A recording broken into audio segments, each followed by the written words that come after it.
Yeah, check me out. Superstars Media. Lord Logan, Bloomington, Lord Logan, and it's why Flora show 1914 amalgamation is what we dying for. 3 nations to 1 nation, ever since annihilation. Nepotism is nonsense. You and you, clap your hands.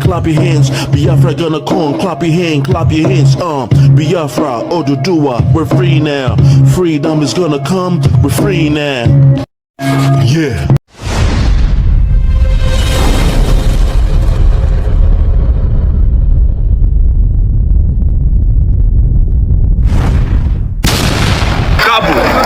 They just murdered over 10 people. Innocent Christians. On Palm Sunday. Tinubu, where are you? As your people are slaughtered in the night. As you sit in Aso Rock and you do absolutely nothing. You allow your people to be killed again and again and again and again. When will it stop? When will you hear the cries of Nigerians, of Christians? You can no longer deny genocide. They're being slaughtered. And you say there's no issue. You will regret what you are doing.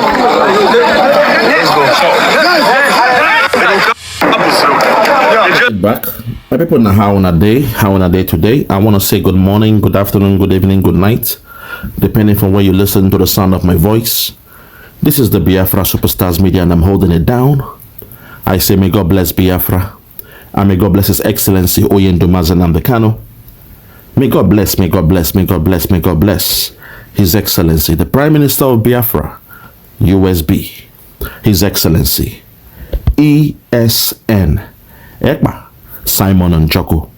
For the job Simon is doing, Simon, I want to say we thank you. We appreciate you, we love you, because we know in your hands, Biafra has come. In your hands, Biafra will be safe. And in your hands, now that Biafra has come, the people of Biafra will rejoice. When I say the people, I mean the men, the women, the children, the old, the young, the sick, the mild, the gentle, the civilized and the uncivilized, those born in Biafra and those born in the bite of Biafra. We shall all come together under one voice, under one accord, under one union, under one government, and under one God, to scream for Hallelujah Day, the day that the God of Biafra has made.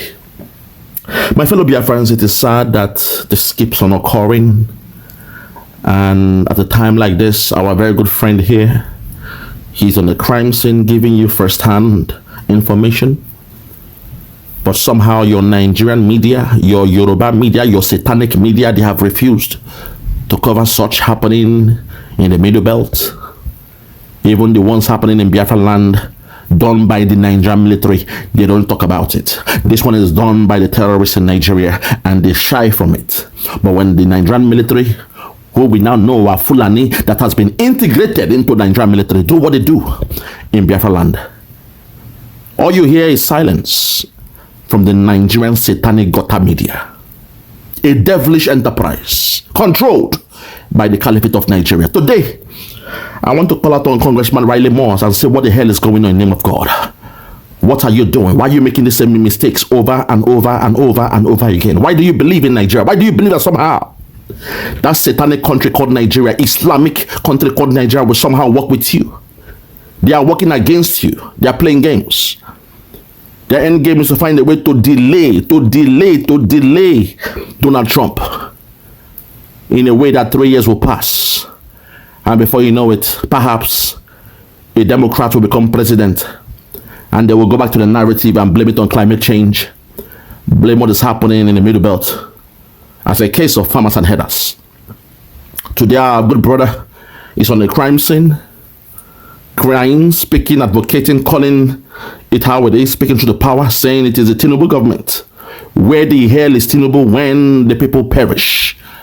When the country burn? Where the hell is the one you call the Jagaban? What is he doing about it? I don't blame him. He knows he can do nothing about it. He's been seen as an economic president. He can only discuss the economy. He can only discuss going around through and through the whole world, taking loans for his tribal men and the rest of them, stealing and siphoning the wealth of the nation. He cannot discuss or deal with terrorism because he knows there is a bigger power that controls the narrative of Nigeria, whose intention is to Islamize Nigeria through the tenets of the OIC, the Organization of Islamic Cooperations, really known as the Organization of Islamic Countries. That's the game. That's the end goal. Nigeria is moving towards a trajectory, as you saw once happen in Turkey. Turkey was once a Christian country. Today, Turkey is an Islamic country. So with all due respect, even though Nigeria, they play the game as if they are working with America. Today, I want to call on President Trump. Today, I want to call on Congressman Riley Moore. Today, I want to call on Ted Cruz, our good brother, to please resist this attempt to assume you are working with the Nigerian government.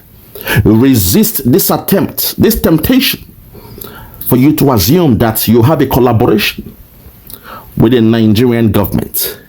They are playing games. Their intention is to delay Donald Trump. They know Trump is the one that can solve this problem in Nigeria.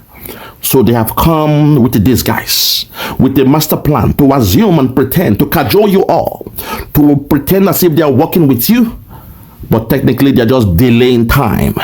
It is called the delay tactics, where they claim they do all the talking and do all the walking, but deep inside, they do nothing. There are no roadblocks stopping these terrorists doing what they are doing in the Middle Belt and in the other countries. But somehow, strangely, in Biafra land, every 100 meters you go, there is a police roadblock, an army roadblock, and you have never asked yourself, how come?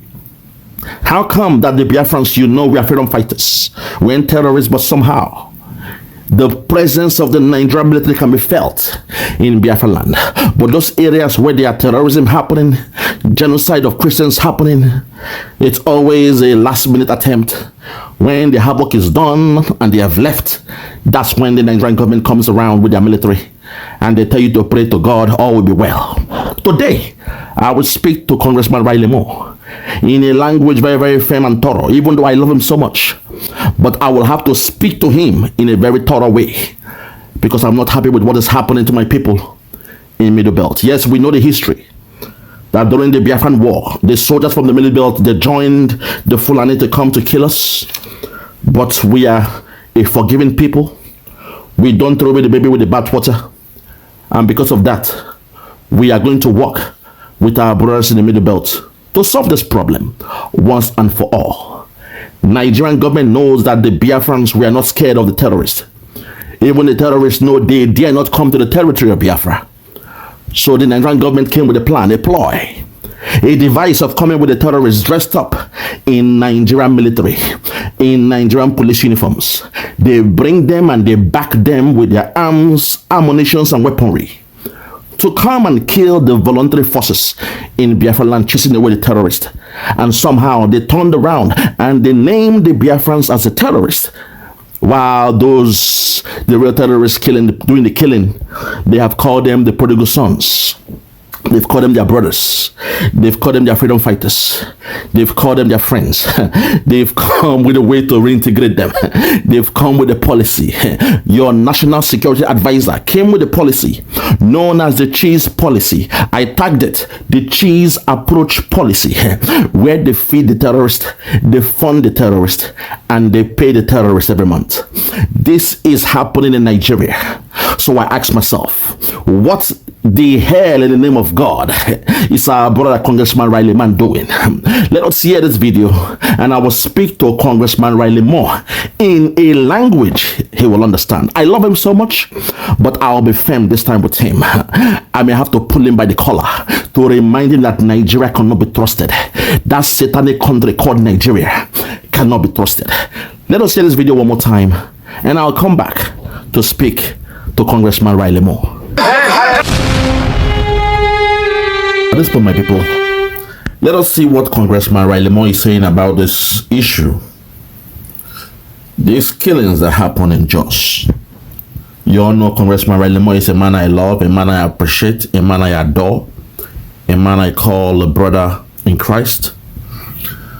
But sometimes, you know, the way he handles this case and his belief in the Nigerian government has taken me aback, because I'm asking myself, what do you believe in the name of God about Nigerian government? Why do you assume that the Nigerian government, they will work with you, that they are telling you the truth.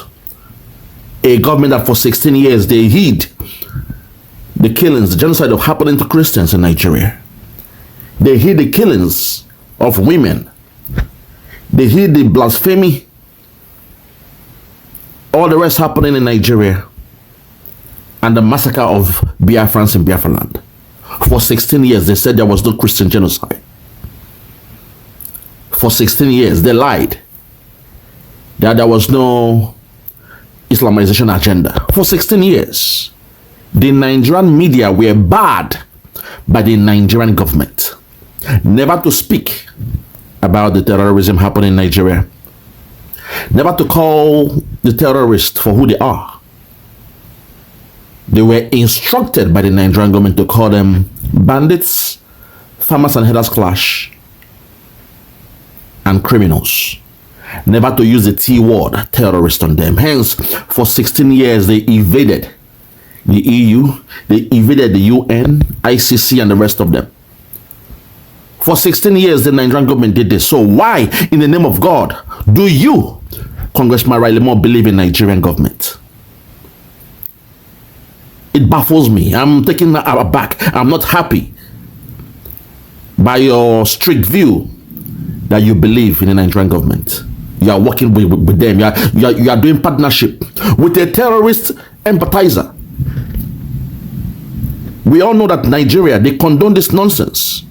They work with Pakistan, they work with Iran, they work with Turkey to do what they are doing in Nigeria. Let me calm down. But at this point, I would like us to look into what our good brother, our friend, Congressman RELlGlOUS is saying about this thing that's happening in JOS. He said, if the tragedy in JOS is not taken seriously, there will be a significant consequences for Nigeria's relationship with the US. Lawmaker RELlGlOUS vows. I say to God be the glory. Thank you, Jesus. Thank you, God, that finally our good brother, Congressman RELlGlOUS, has gotten his wake-up call. Aha! I told you so. He has woken up. He's now seeing Nigeria for what Nigeria is. Because we are telling you what Nigeria is. We were born from Nigeria. We came out from the womb of Nigeria. So when we speak to you about Nigeria, you best believe us. Nigeria is a crime scene. No Nigerian politicians can be taken seriously. They are criminals waiting to create havoc on the people. They are waiting to please those in the Arab world, Saudi Arabia, Iran, Iraq, Pakistan, you name it. All the members of the OIC, Organization of Islamic Corporations, really known as the Organization of Islamic Countries. They want to please them by turning Nigeria into an Islamic country. This is why we, the Biafrans, we are fighting the good fight. So if you are sick and tired of seeing the games Nigeria is playing, perhaps it's time to support the Biafrans, because we are the only ones that those terrorists they are scared of. We have the men on ground. We have the voluntary forces. We are not scared of the Fulani terrorists. We are not scared of Boko Haram. We are not scared of ISIS. We are not scared of ISWAP. We are not scared of Lakurawa. We ain't scared of the Fulani militia. So what the hell are you guys waiting for? Set us free and the Christians in Nigeria will be safe. Because we shall send our men to protect the boundaries, the borders of the Middle East. The Fulanis know they can never mess with us, the Biafrans. They know that. That's why they collude with their Nigerian government. The same government send the Fulani military dressed in military uniform, the terrorists dressed in military uniform in the land of Biafra to come and do what they're doing to us. In our own case, we are fighting the Nigerian government military. We know they are Boko Haram integrated into Nigerian military that they've sent to Biafra land. Why is that the case? That's the million-dollar question I want America to ask themselves. In the other regions, you have terrorists doing the killings. In the Middle Belt, in the land of the Yoruba, and in the Christian North, you have terrorists doing the killing. But when the terrorists came to Biafra land, we were able to decimate them in their thousands. And this offended the Nigerian government. So what they did was to come with this new policy of reintegrating or integrating their terrorists into their Nigerian military, police, and the rest. And they then bring this integrated terrorists to Biafra land in the guise of being military from Nigeria coming to the land of Biafra to kill the Biafrans. But now they tag us, the terrorists. So in Biafra land, something strange is happening. Yes, there is conflict, but the conflict is between the Nigerian military and the voluntary forces of Biafra land. And when you look deeper, the so-called Nigerian military are the terrorists who have so-called repented, integrated into Nigerian army and sent to Biafra land. How do we know? There are some traits. You get them by their traits. What do I mean? Their footprints. What do I mean? Let me go a bit deeper. These guys, they believe that, to drink is haram. And something strange, something new, a new phenomenon is happening in Biafra land. What do I mean? Take your time. Take a paper and pen and get this down.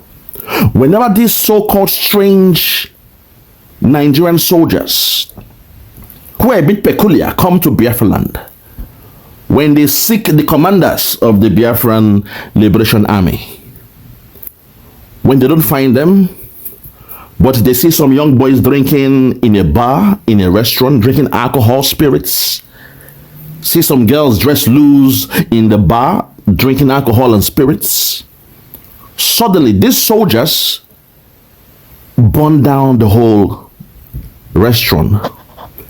They burn down the beer parlor, they burn down the bar, and they kill everyone on sight. That's a new phenomenon, because to them now, these soldiers, because they have this religion of saying drinking alcohol as haram, because their sole intention was to Islamize Nigeria. So now that they are in the Nigerian army, they've come with a new trademark, where they come to the land of Biafra and they burn down places of leisure down. Why? Because you are drinking alcohol, and to them it is haram to drink alcohol.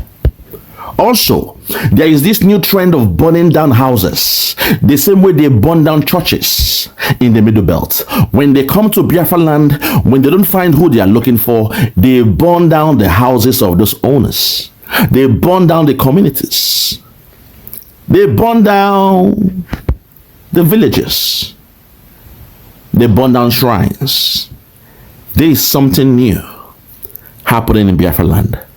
So when I did a deep dive, I understood the reason why they burn down those restaurants where they sell alcohol and spirits is because those soldiers, to them it is haram. It is evil to drink alcohol. It makes you an unclean spirit. It makes you an unclean being. It makes you somebody who is unholy. Hence, they have to burn down the place where those kind of businesses are run. Also, in the Sharia countries or the Sharia states in Nigeria, the sale of alcohol is prohibited. If they see you drinking or selling alcohol in a bar, in a restaurant, in a place, they destroy the whole alcohol, and in some cases, they burn the place down. So that was how I was able to understand the nature of the military men being sent to the land of Biafra. These are the so-called repented terrorists, dressed up in Nigerian military and uniform and police uniform, coming to the land of Biafra to do what they do. They could only be backed by the force of the Nigerian government. That's what I'm saying. But when the terrorists came, we took them out. So they have to come in a new way, repackaged way, being backed by the law, being backed by the Federal Republic of Nigeria, coming like the Nigerian army to the land of Biafra to do what they are doing. But like I said, it's a bit strange that there is no Boko Haram, ISIS, ISWAP, Lakurawa that can face us, the Biafrans, in the land of Biafra because they knew they met their match. They met their Waterloo. Their water ran 100. They all kicked the bucket when they came to the land of Biafra. So please, in the name of God, I am begging Congressman RELlGlOUS to rethink and reconsider for all that is good. Only a fool will do a business with Nigerian government. Only somebody who is unwise will enter a so-called alliance, partnership with Nigerian government. They are liars, they are deceivers. All they want is the money and to sell the people, to gift Nigeria to the OIC nations, which is to Islamize Nigeria. Let's continue. Listen.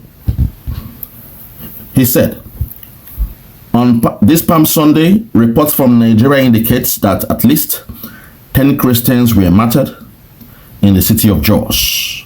Radical Islam terrorists opened fire on the Christians before hacking them to pieces with machetes.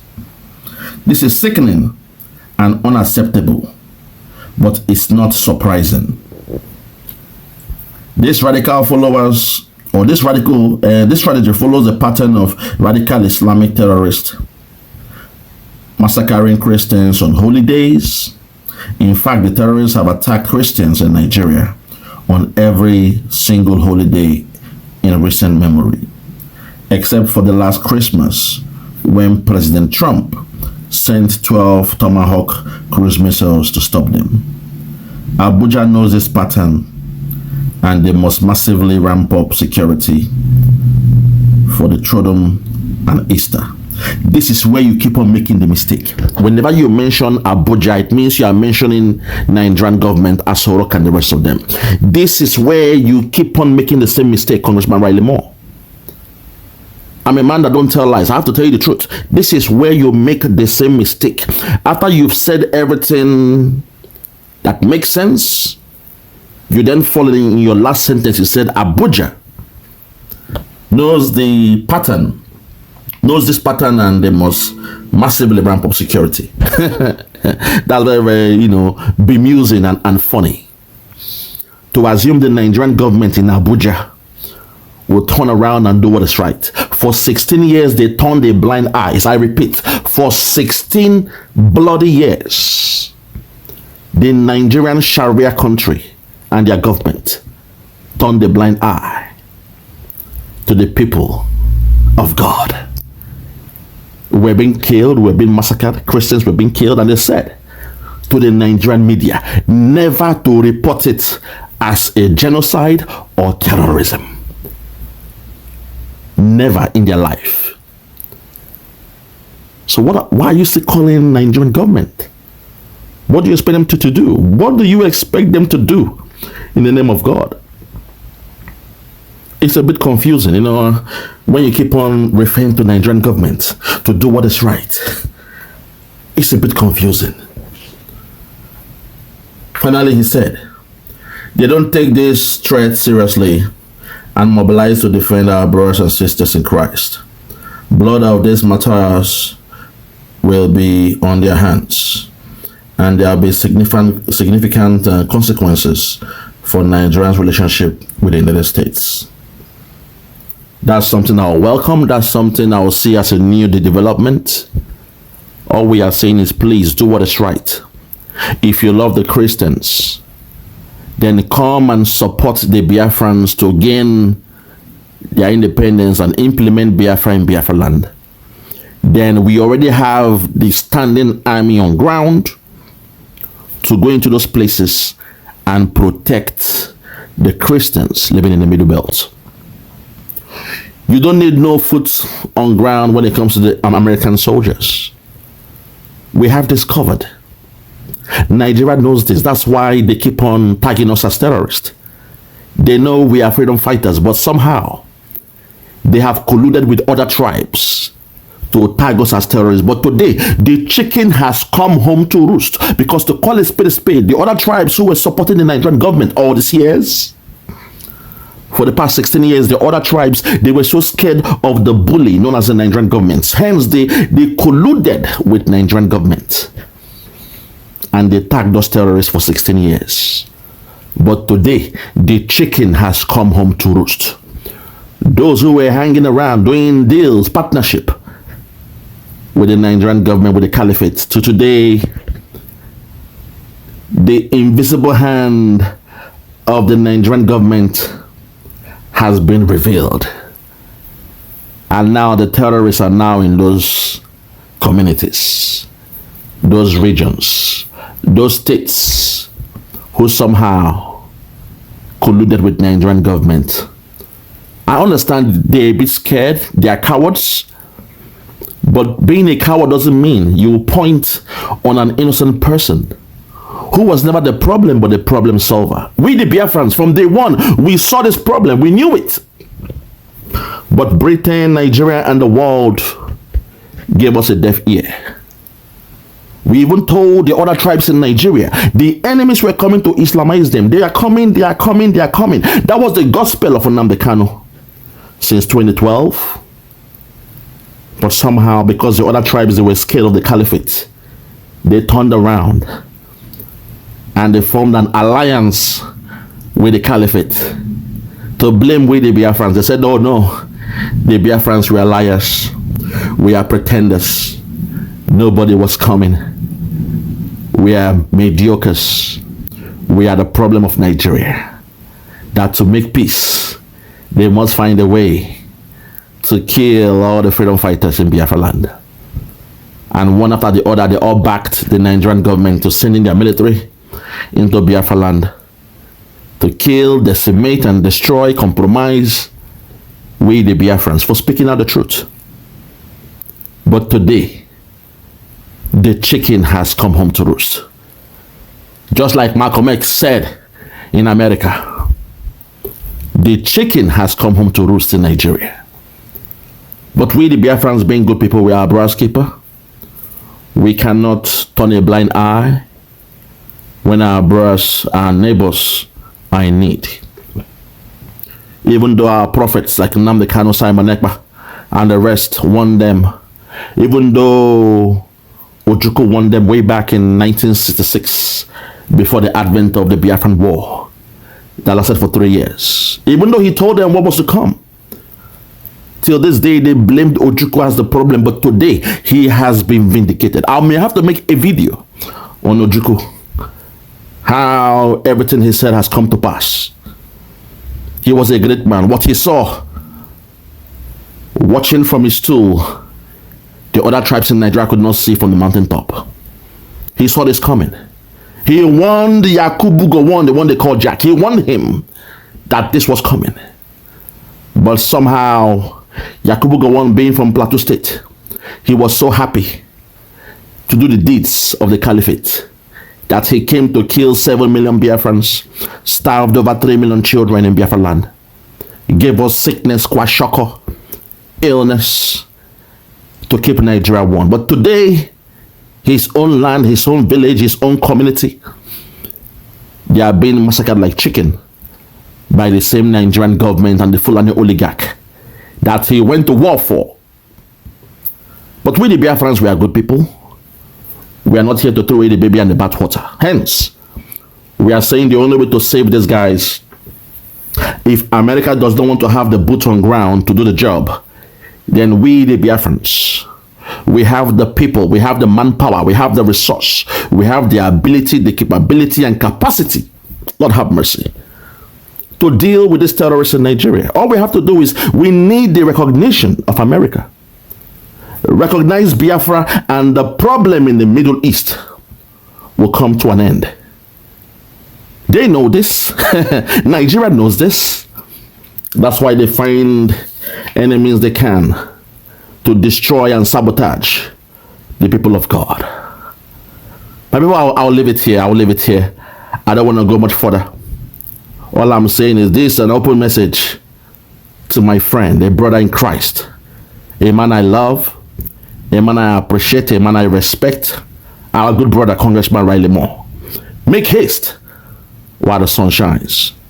It is time for you to speak, advocate for the recognition of Biafra. By so doing, automatically, the Christians in the Middle Belt will be safe. Nigeria is a crime scene. You cannot work with the Nigerian government. It is forbidden to work with the Nigerian government because they have colluded with the terrorists. They have colluded to Islamize Nigeria. People of Middle Belt, they know this truth. All we are saying it is time to do what is right. We are ready, we are able, we are willing to protect the people of the Middle Belt. Thank you. May God bless you. May God bless the Christians all across the world. May God bless the Christians in Nigeria. And above all, may God bless Biafra. Thank you and God bless you. No more talk.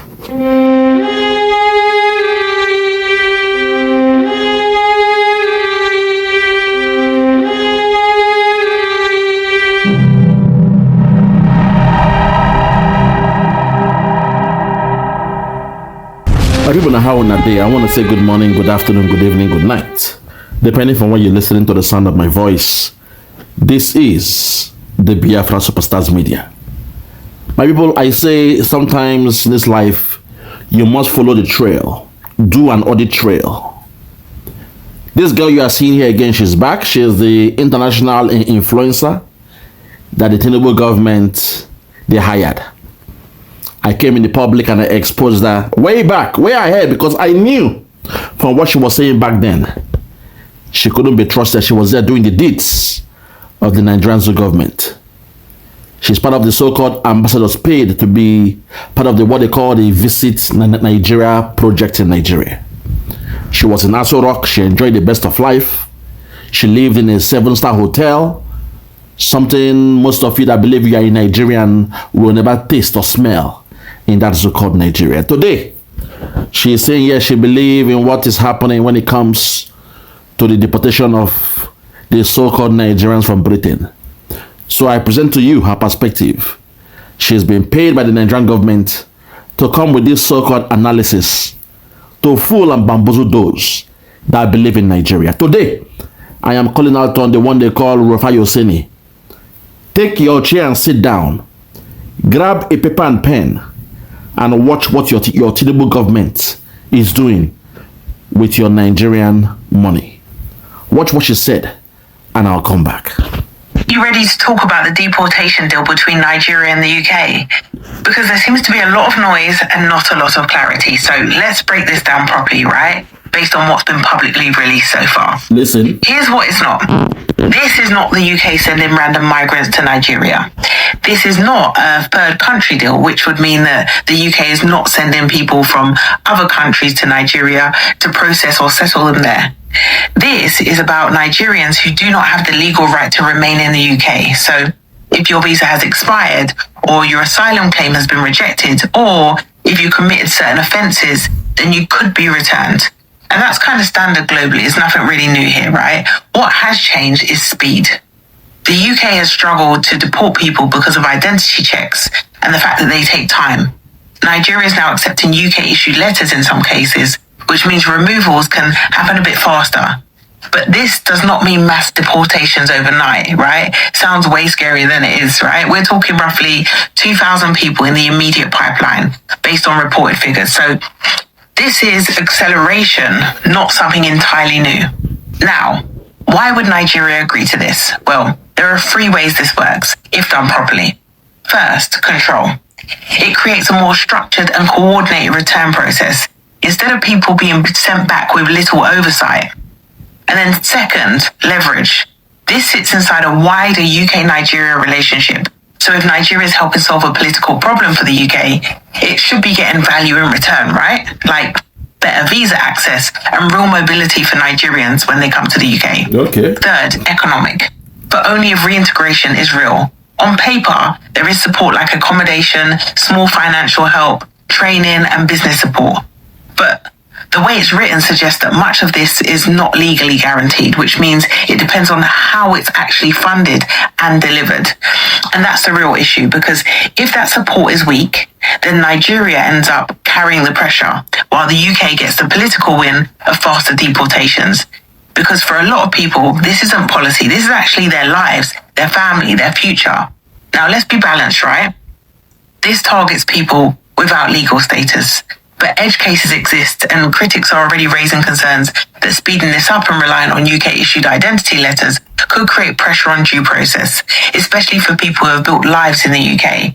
If I was advising Nigeria, I'd say this only works if reintegration is properly funded and tied to real jobs, and if faster deportations are matched with better legal pathways for Nigerians to travel, work and do business in the UK.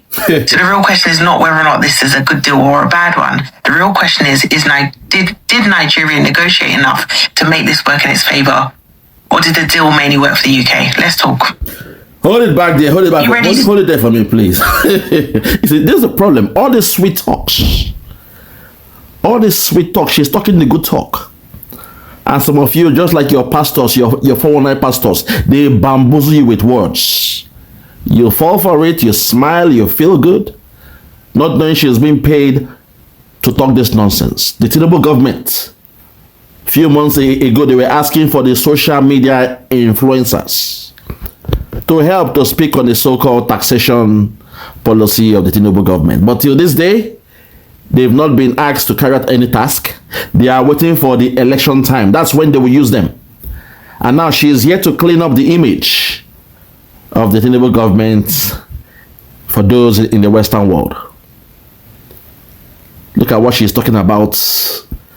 She knows nothing about Nigeria. She has no idea what Nigeria does to the people. People who are living a good life. People who are trying to fight their case in UK. Somehow the Tinubu government took their business. They carried their ugly head down to UK to sabotage those who claim to be Nigerians in the UK. And now with just a letter, the Home Office can send you back to Nigeria without looking or seeking for your documents. Back in the days, we were told when the immigrations come down to get somebody, they will search the whole house.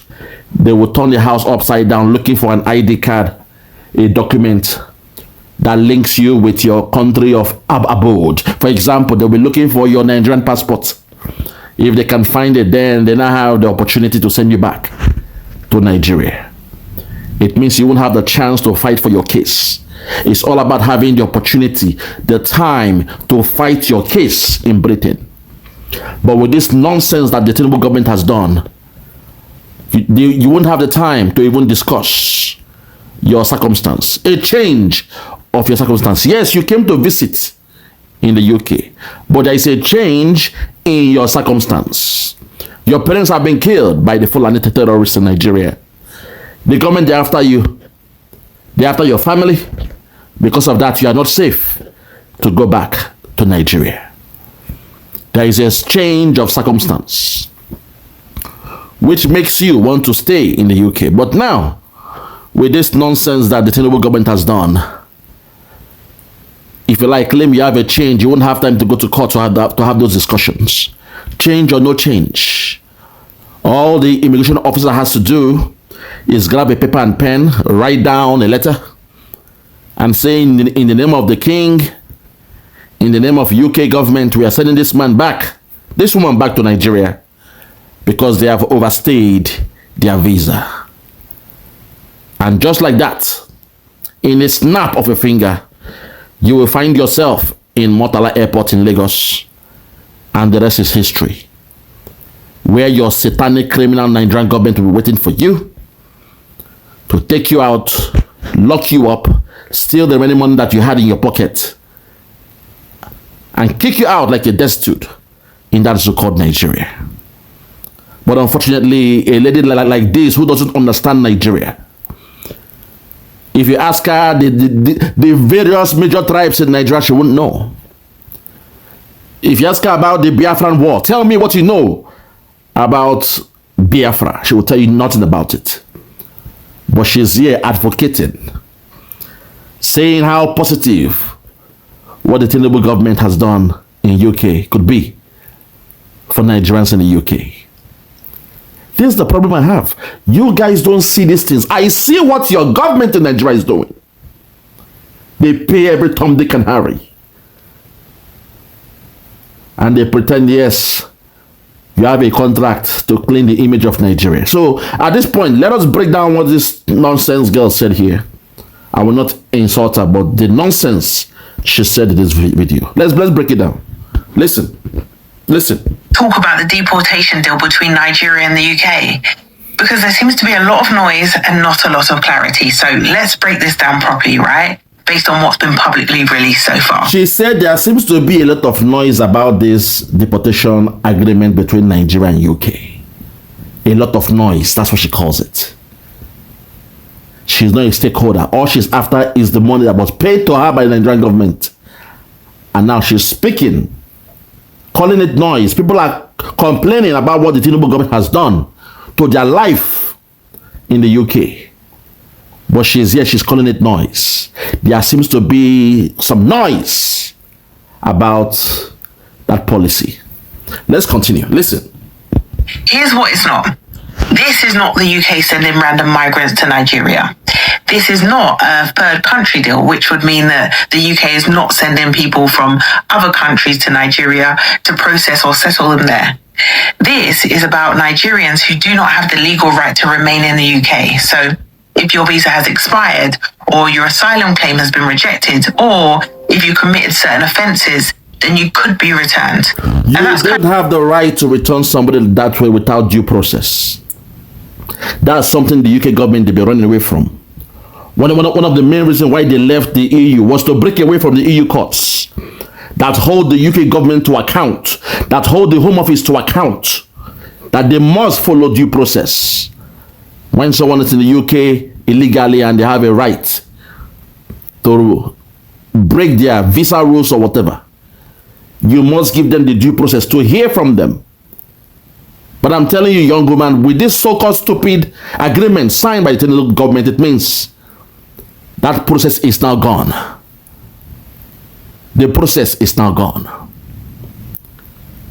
So please don't come here and say, oh yes, those who don't have the right document now, they can be sent back home. No, even if you don't have, even when you're an alien in a country, you still have the right under the humanitarian law to be listened to on why your case should be considered. You still have the right to ask to be an asylum seeker. The reason why you cannot go back to your country, those problems are still there. So don't tell me that, yes, once your visa runs out, then the UK government has the right to send you back to Nigeria. It is called a change of circumstance. When you have a unique case, that means you cannot return from where you came from. You must be heard. They must follow the due process till the end. Not cutting things short with just a stroke on the letter and put the person in the next plane back to Nigeria. I don't blame you. You don't understand what Nigerians are going through in Nigeria. You don't understand the persecutions Nigerians are going through. Hence they are seeking greener pastures around the whole world. You don't know what it means to be a Nigerian in the hands of your criminal politicians. You don't understand the pains of those that claim to be Nigerians running away, those on economic exile, left the shores of Nigeria never to come back. You don't know the pains they are going through. But let's continue. The standard globally is nothing really new here, right? What has changed is speed. The UK has struggled to deport people because of identity checks and the fact that they take time. Nigeria is now accepting UK-issued letters in some cases, which means removals can happen a bit faster. But Faster, not following the due process. That is the mistake you are making. You are talking about speed and the process. You cannot being able to deport people due to not having the documentation. And you're talking about speed and a faster process by just signing a letter. What about the life of a person? Sometimes things in life shouldn't be as fast as they want it. Sometimes a man's life is a bit complex.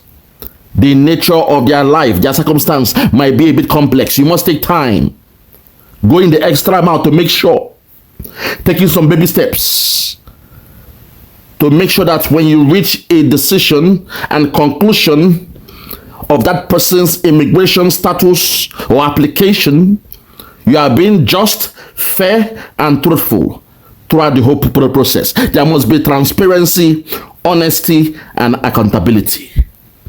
But what the Tinubu government has done right now is to tell the British government, hey, don't worry, we are your stooge. All you just need to do now, tell your immigration officer just to write a letter and put them in the next flight. And we in Nigeria will welcome them back home. Where is that done? How come it is only Nigeria in the whole world that have signed such an agreement? How come? You tell me. You're talking about speed and pace. I'm here talking about the due process. It's all about due process, not speed or pace on how you close a case. You must give that person the chance to make claim and to lay down their cases on why they cannot leave the UK. I'm really pissed off, but let's continue. Does not mean mass deportations overnight, right? Sounds way scary. Listen. UK issued letters in some cases, which means removals can happen a bit faster. But this does not mean mass deportations overnight, right? Sounds way scarier than it is, right? We're talking roughly 2,000 people in the immediate pipeline based on reported figures. So this is acceleration, not something entirely new. Say now, to someone like why you, would Nigeria agree to this? Shut up there. 2,000 people. See the way she just dismissed the life of 2,000 people. Acceleration. A faster process to quicken up their case. Right now, it means all they need, have your computer, type out the letter, and just put the person's name there, because there is already a guidance to follow. There are some templates. So 2,000 guys who are waiting to get a lawyer, all they have to do is just sign a letter, and the next day as you wake up, from your home, from your detention center, they march you down to the airport, and you'll be asking what's going on. Where's my lawyer? Please, this is not possible. My son is in the UK. You cannot take me. Who will take care of my son? My wife is sick. I'm sorry. They just burned my house in Nigeria last week. I cannot go back home. They just killed my father in Nigeria. The Fulani terrorists. They've taken over our land. I cannot go back home. Nobody will listen to you. No process will be followed. Nobody will hear your case. Back in the days, you could have a lawyer pro bono in the UK, I heard. But now, even those services have been removed by the British government. No more cases, no more immigration lawyers. So deal with your case pro bono. And this girl, she's here talking about, 2,000 in the pipeline. Do you know what it means? 2,000 lives. Do you know what it means? People in pursuit of happiness. People running away from hardship, from persecution, from terrorism in Nigeria. And see how sweet she just dismissed them. Like a piece of rubbish. She just dismissed them. Oh man, you guys disgust me, man. You guys really piss me off. But let's continue. Listen. Well, there are 3 ways this works, if done properly. First, control. It creates a more structured and coordinated return process, instead of people being sent back with little oversight.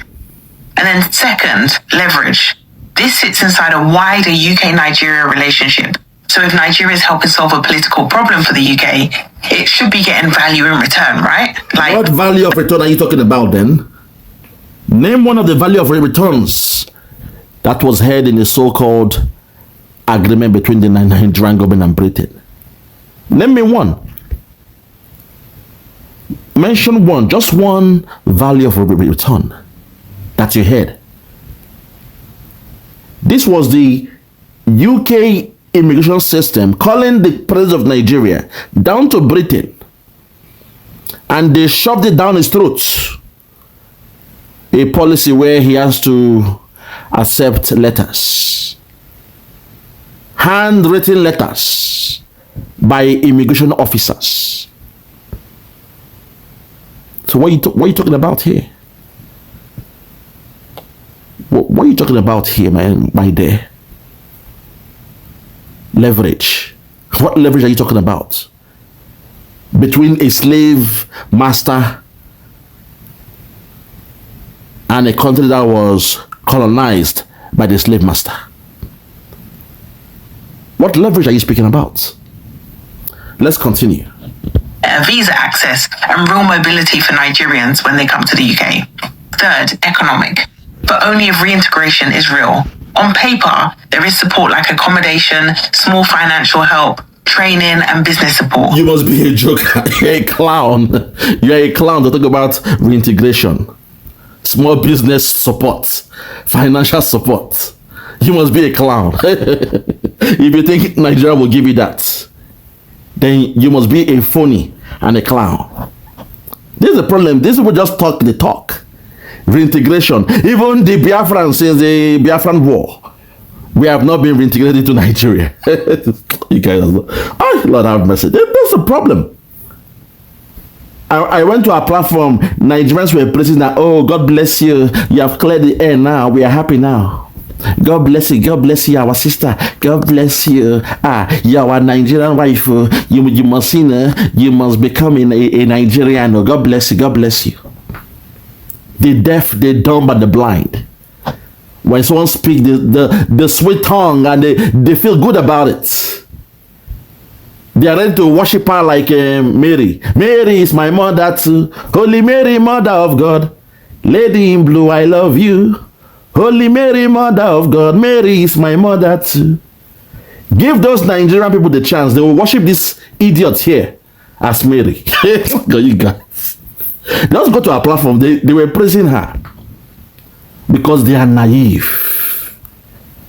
I've been tracking this girl down. When I saw how she flew down to Abuja, before then she made a video and said, hey, I've gotten a very big contract, but I'm a bit worried because the environment might not be safe. She didn't mention the country, but she said a country has offered to pay me £100,000 in a year just to help out with the image, to talk online, and also maybe, to stay more in that country, to do some seminars and all those things and some workshops. I said, 100,000. Who is paying such? Which country is ready to pay such? And next thing, I saw her in Nigeria. She was in a 7-star hotel in Abuja. And the guy who was carrying him around was a light-skinned person in Aso Rock. A light-skinned, an Arab-looking idiot carrying her around. For some of you that don't know now, your Aso Rock now, it is filled with Arabian-looking people. The children of Shagburi, or whatever that man's name is. The Shaguri family. All the relatives, nephews, they are working in Aso Rock. So one of them, like this girl, gave her a contract of £100,000.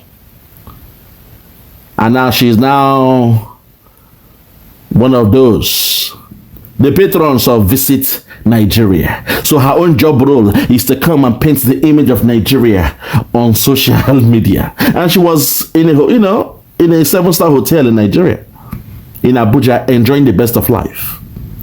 They dressed her up. AHOY, they dressed her this. She was going to event. They were dressing her up for the event with Nigerian attire. I said, wow.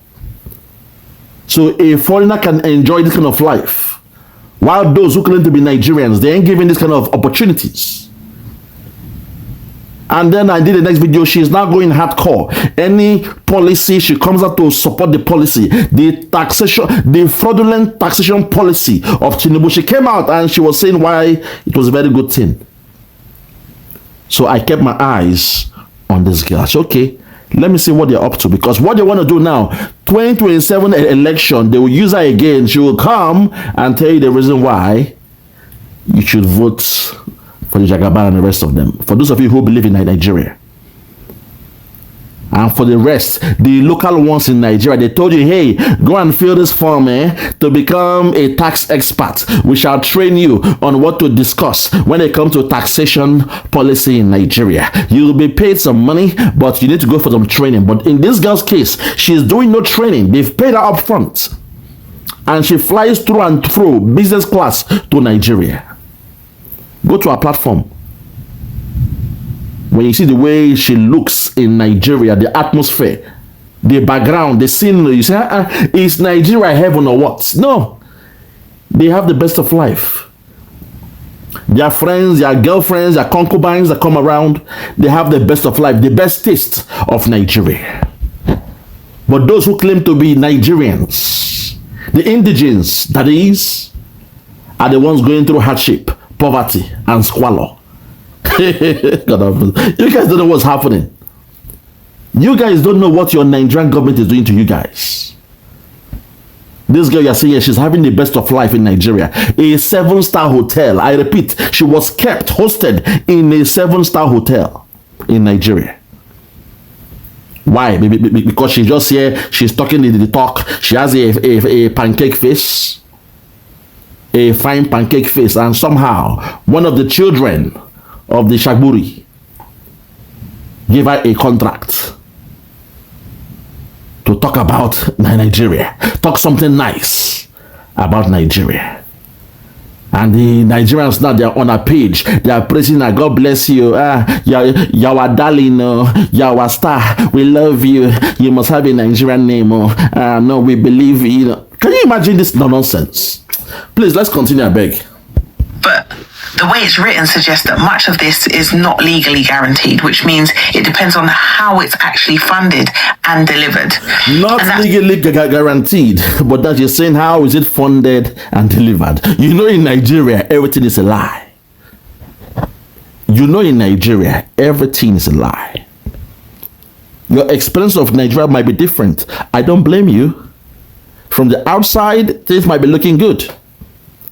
You know, your experience of Nigeria might be, wow, this is paradise. I got there from the airport. They took care of me. There was a private taxi that took me down to my hotel. From the hotel, oh my God, look at the place, the environment. It was so nice, so beautiful. I'm telling you, man, it was a 7-star hotel. From the breakfast to the lunch to the dinner, I went to some events and they gave me some new dresses. They took my sizes and they drew me some nice, they bought me some nice dresses. Oh my God, Nigeria is beautiful. Nigeria is nice. The people are so sweet. I went to everywhere, my God, I danced, I ate some suya, I had some this, I had some dinner with the kings and politicians. They are so nice and friendly. They want me to work with them. What do you think, guys? Should I still stay more in Nigeria? Because somebody else is telling me in a TV station they want to give me a bigger contract to do and present in a TV station in Nigeria. What do you think, guys? You tell me in the description down below. Put your comments and let me know.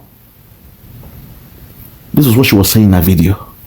Everywhere she went, it was blessed in Nigeria.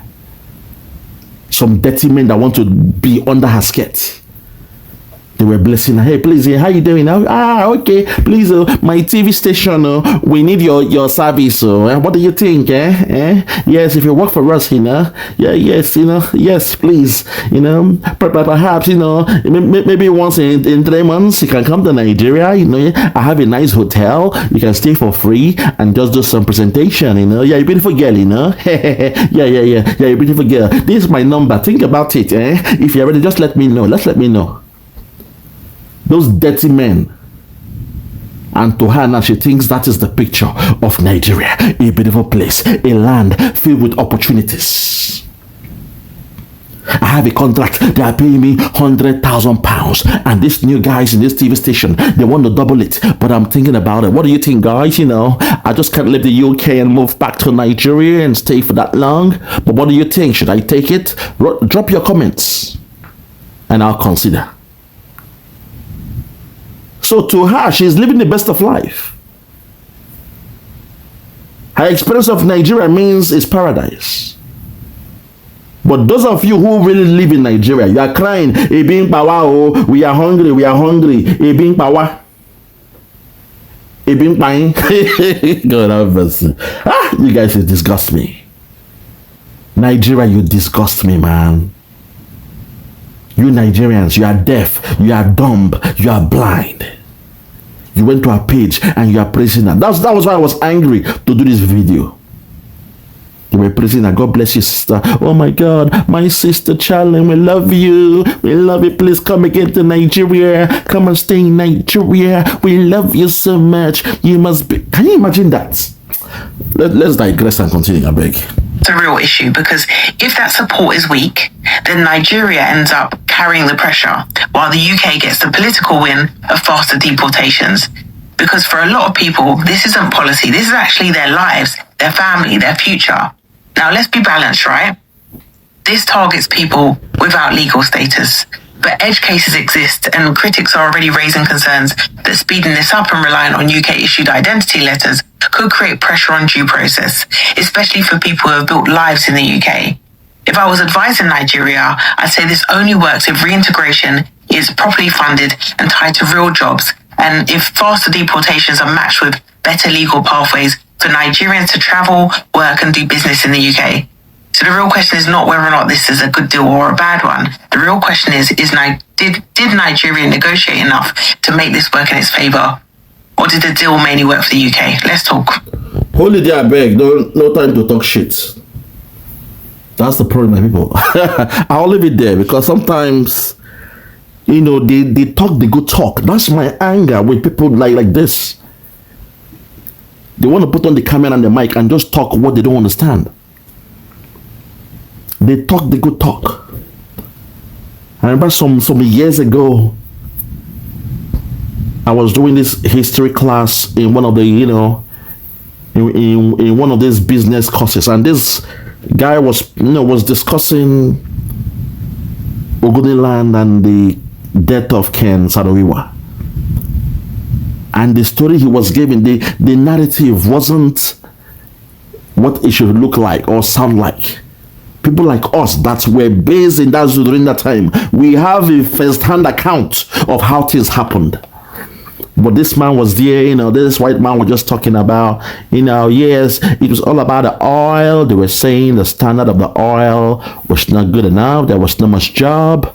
And so Ken Saro-Wiwa spoke out, you know, for equal pay for the people of the Ogoni land, because those from his, you know, Ogoni land, they were not paid compared to the expatriates who came all the way, you know, from the Western world. So he was complaining about this. To the white man, Ken Saro-Wiwa was fighting about equal pay in the oil companies. So me and my guys were in the class that day. I rose up and said, please, with all due respect, Ken Saro-Wiwa was not speaking about pay or wages. It was about the pollution in the land of the Ogoni and the rest of them. It was an exploitation, not exploration of oil. I was giving facts. And suddenly, everybody in that class, that program, people from Australia, Germany, America, New Zealand, Europe, even Eastern Africa, they were all in that class. I was a young man then. I was breaking it down, breaking the history, spoke about Abacha, how people came out at the end. The lawyers, they couldn't do much, so they told him to represent himself in court. The same way now, for example, Nnamdi Kanu had to represent himself in court. Ken Saro-Wiwa represented himself in court. He spoke out in the law courts. As I was breaking down the nitty-gritty, things that were not in their textbook, all the students, they turned around watching me, breaking it down, first-hand information, primary evidence of what happened. The lecturer, even though he knew I was saying the truth, he felt like a fish out of water, because he only knew what he has read from those books, the curriculum that he was given, and what I was speaking about was not part of it. So he looked like an outsider. He became worried. And then at the end of the lecture, people were coming, taking my number. They want to be my friend. They want to know more about the history. Because, you know, the Western world, when they do a program, they are doing it not to just pass the exam. They want to know the real They want to have that first-hand information. So they came to me, taking my number and all those things. And at the end, the lecturer came to me and my friend and said, hey, hi. So you guys from Nigeria? You're from, Ogoniland and all that? I said, well, that's where we're from. We're from that region. And we saw it play out. We saw it play out like a movie script. We saw everything play out. So okay, that was good presentation. But you guys came a bit late to my class. So what happened? I said, well, yeah, because we are going from a different town. From that town, we take a train down to the campus. So we might be 10 minutes late. He said, no, please, going forward, if you are late, don't come to my class anymore. When he knew there was no way we could hit 9:30 a.m. or 9 a.m. back then to meet his class, because the last train gets to that place 9 a.m. You now have to walk into school or ride a bicycle into school. So minimum of 10 minutes. When he knew that, he said, okay, please, next time if you're coming, if you are 1 minute late, don't come into the class. It's okay, fine. Oh, wow, really? Okay. Somebody who was acting like he was happy with what we said. He now stopped us from going to that class. African history or something like that, So that tells you that these guys, they talk the good talk. But you are a critical stakeholder, you know what is going on in Nigeria. When you challenge them with the truth, they fall back and they get angry with you. But unfortunately, those who are not smart enough, when they hear this girl speak, they are happy. Hey, we love you so much. Please come back to Nigeria. We love you. I want to meet you when you come to Nigeria. Please tell us when you're in Nigeria. We love you. The deaf, the dumb, and the blind. But to Biafrans living in the UK, we have good news for you, because with the Biafran ID card, you are exempted from this nonsense that Tinubu went to do in Britain. All you have to do, I don't care if you are a refugee already, I don't care if you have a permanent residence in UK, I don't care if you have a British passport already, make sure you obtain your Biafran ID card, please.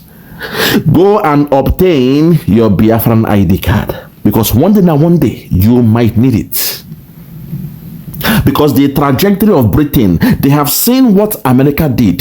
They are all did the same. Don't get it twisted. They have seen the game Trump is doing with ICE.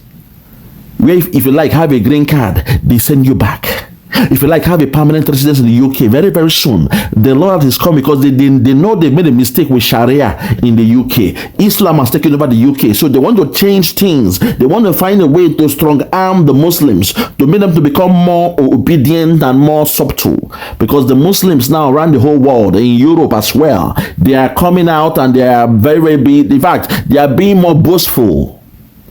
So the new immigration law coming, my God, any mistake, they will strip you off your status and find a way to send you back home. And for Nigeria now, it will become much easier. They always go to the black man every time. Black man, Ndushoji, blackie. The black man will always be the first. And Tinubu government has gone to Britain to sign what no any other country in this world has signed. That with just a paper and pen, just a letter, they can send you back to Nigeria. So to Biafrans living in the UK, I don't care if you believe in Simon Ekpa, I don't care if you believe in Nnamdi Kanu, I don't care if you believe in Dr. Ngozi Arabizi, I don't care if you believe in CRC, I don't care if you believe in Oge Nkere, I don't care if you believe in Nigeria, to help yourself and your family. Because in most cases, your family is back home. They need you, they need your help. If you are wise, go and get your Biafran ID card. At least have it in your wallet. And going forward, if there is any application they are doing and they are asking you, where are you from? Are you from Africa? Yes. Which country in Africa? You put Biafra there. it has to be on record. Because one day, you may not see it coming. One day, they will come to your door. Bok, bok, bok, bok, bok. Based on an issue, you have violated your stay in the UK, we want to send you back to Nigeria. As you are complaining, you won't have time to complain because they already have a letter at hand that they will shove down your bags, put you in the next plane. When you get to Nigerian airports, somebody is there to take the letter off them, and you find yourself in Muritala Airport in Lagos. That's what the Tinubu government has done to you. And that's what this stupid girl here will not tell you. I don't blame her. She is doing her job. She was paid doing this. Do you think she will speak for free based on Nigeria? What's her business with a third world country like Nigeria? So they've paid her the same way they paid the DCI group in Washington DC, 9 million. This one was just paid £100,000, and she's singing like a canary bird. She's singing. So Tinubu government, this man called Jagaban, well, to each his own. I rest my case. Nigerians in UK, you are in trouble, but the Biafrans living in UK, rejoice, rejoice, rejoice, because the work of Simon Ekpa, Nnamdi Kanu, Dr. Ngozi Okonjo-Iweala, and the rest of the other groups, it has saved you. I rest my case. For those that have ears, let them hear. For those that have ears, let them hear. No more talk. Yeah, check me out. Superstars Media. Lord Logan, Bloomington, Lord Logan, and it's why Flora show. 1914 amalgamation is what we dying for. 3 nations to 1 nation. Ever since annihilation, nepotism is nonsense. You and you, clap your hands. Biafra gonna come, clap your hands. Biafra, Oduduwa, we're free now. Freedom is gonna come, we're free now. Yeah.